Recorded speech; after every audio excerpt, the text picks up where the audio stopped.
In this video, I will show you how to fix the USB storage device not supported error on your PS5 console.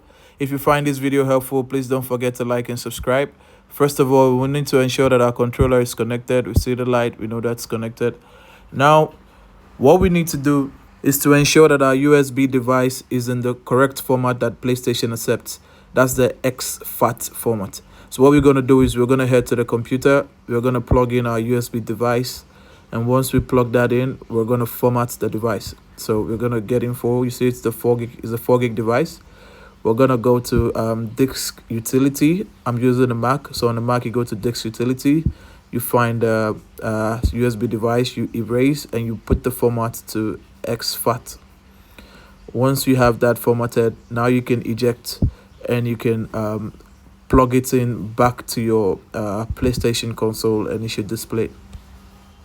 Now that we've ejected it from our computer, we're going to go ahead and plug it into our PlayStation console. And when we navigate to settings, and we're going to go to storage, we go to sorry, I'm just going to get a controller, and now I'm going to go to settings. Now on the settings, I'm going to go to storage. On the storage, you see the USB extended storage.